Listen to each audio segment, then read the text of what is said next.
seem like the type to love 'em, leave 'em, and disappear right after the song. So give me the night to show you, hold you. Don't leave me out here dancing alone. Assalamualaikum warahmatullahi wabarakatuh. Perkenalkan, nama saya Irma Restia Susanti. Saya dari UPBJJ Universitas Terbuka semester 7 Prodi PGSD. Di sini saya akan melakukan kegiatan praktikum yaitu simbiosis.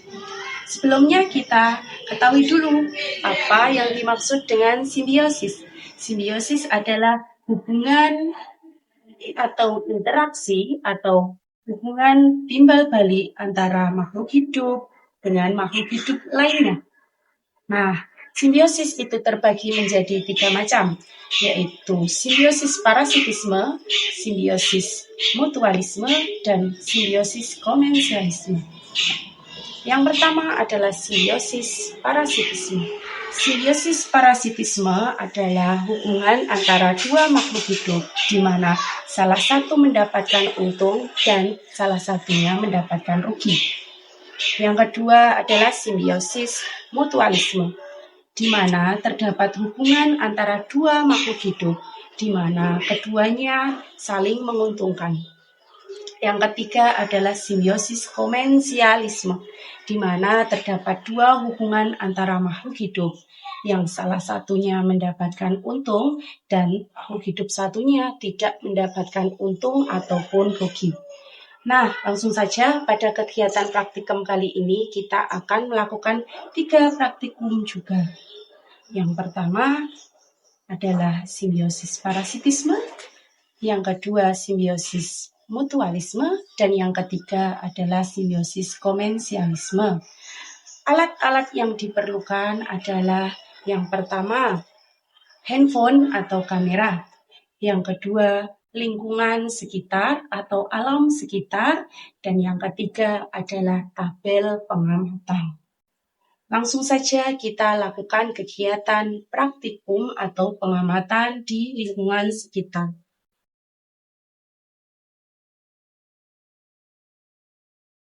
Hubungan antara ulat bulu dengan daun jati, di mana di sini adalah simbiosis parasitisme, yaitu ulat mendapatkan untung berupa makanan dari daun. Pohon jati dirugikan karena daunnya dimakan oleh ulat bulu.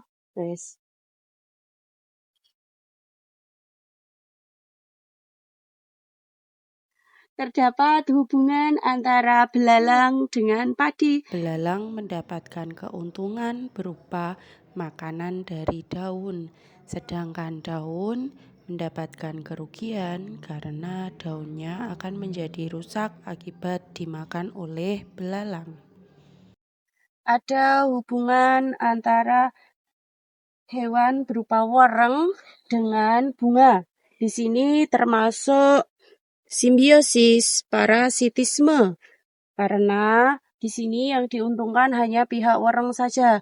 Woreng mendapatkan makanan berupa nektar, sedangkan bunga tidak mendapatkan keuntungan apapun. Dia tidak dibantu penyerbukannya, hanya dihisap nektarnya oleh woreng. Jadi dia adalah yang pihak dirugikan.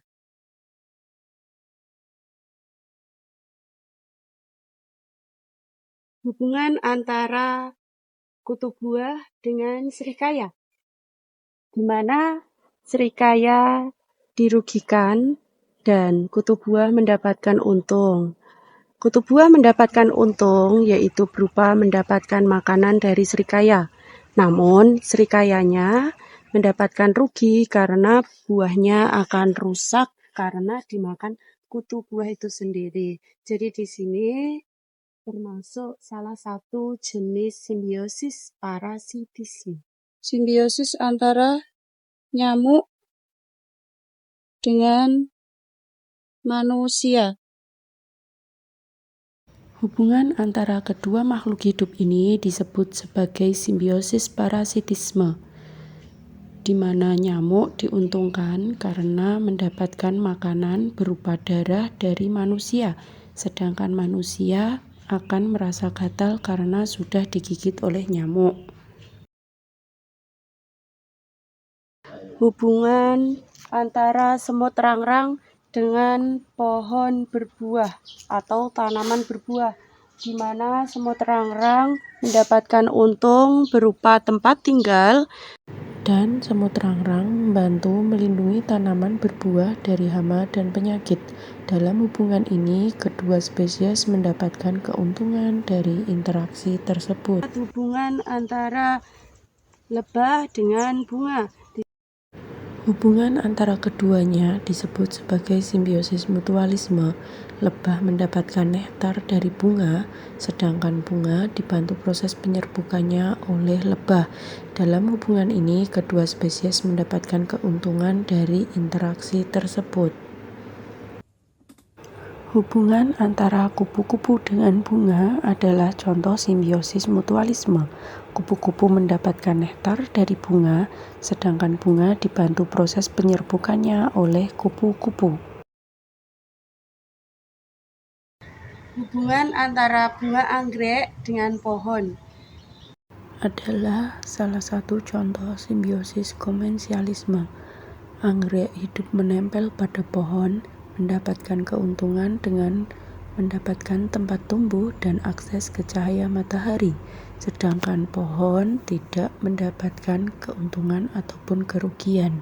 Dan hubungan antara tanaman padurusa dengan pohon inang, di mana di sini disebut sebagai simbiosis komensialisme, karena pada tanaman paku dia mendapatkan untung berupa dan juga cahaya matahari.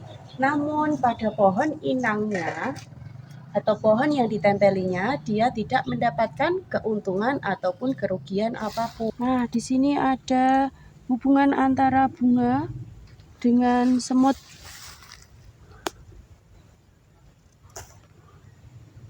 Hubungan antara kedua makhluk hidup ini disebut sebagai simbiosis komensialisme. Semut hanya mengunjungi bunga untuk mencari makanan, sedangkan bunga tidak terpengaruh secara signifikan.